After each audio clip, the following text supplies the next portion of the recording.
রাজত্ব করার জন্য এক রাজার আগমনের সুর বেজে উঠেছে। লাতিন কাঁপিয়ে ইউরোপে চলছেন এক ব্রাজিলিয়ান কোচ।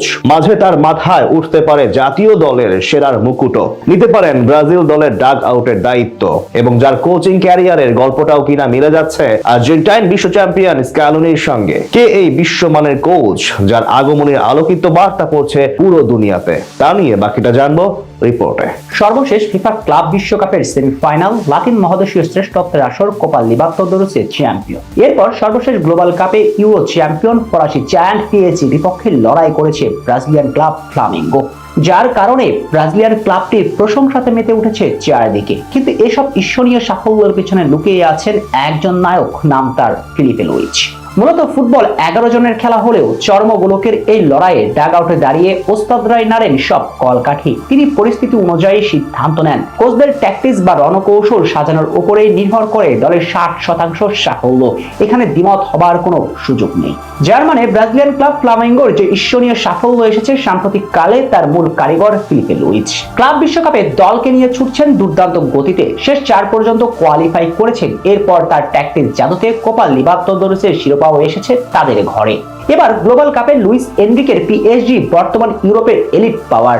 সেই দলের বিপক্ষে পুরো 120 মিনিট মাথা উঁচু করে দাঁড়িয়ে থাকা, এটা কোনো কাকতালীয় ঘটনা নয়। এটা ফিলিপে লুইজের বুদ্ধিমত্তা আর হার না মানা মেন্টালিটির ফসলই ছিল। অর্থাৎ নামে ভারে পিএসজি এগিয়ে থাকলেও ভরকে যাননি লুইস, বরং চোখ রাঙানি দিয়ে লড়াকু মানসিকতা ছিল তার মাঝে। যদিও ম্যাচ শুরুর আগে অনেকে ধরেই রেখেছিলেন লুইসের দল বড় ব্যবধানে হারবে ফরাসি জায়ান্টদের কাছে, কিন্তু মাঠে স্রোতের বিপরীতে হেঁটেছেন দক্ষিণ আমেরিকার ক্লাব চ্যাম্পিয়নরা। মূলত ডাগ আউটের সঠিক চেঞ্জ, রণকৌশল সবকিছু দিয়ে লুইস এনরিকের দলকে ভরকে দেন ফিলিপে লুইজ। পিএসজির গোলকিপার মাধ্যেই সাভনাভ অতি মানবীয় হয়ে না উঠলে গল্পটা অন্যরকম হতেই পারত।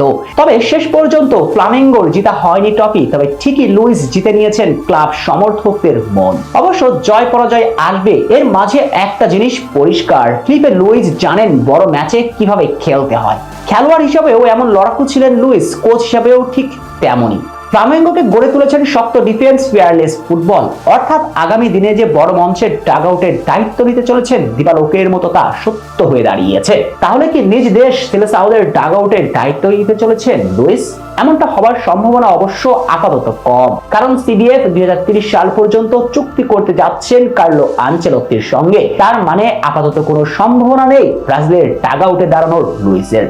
অর্থাৎ নিশ্চিত করে ফিলিপে লুইস আসতে চলেছেন ইউরোপের জায়ান্ট কোনো ক্লাবের ডাগ আউটে। তবে যদি কার্লো আনচেলত্তি কোনো কারণে ব্রাজিলের ডাগ আউট থেকে সরে যান, তাহলে নিজ সন্দেহেই এই তরুণ কোচ দায়িত্ব নেবেন সেলেসাওদের নিজ স্বদেশের। আর এই বয়সে দায়িত্ব নিয়েই কিন্তু সফল হয়েছিলেন লিওনেল স্কালোনি। তাহলে কি স্কালোনির মতো একটা কোচ পেতে চলেছে ব্রাজিল?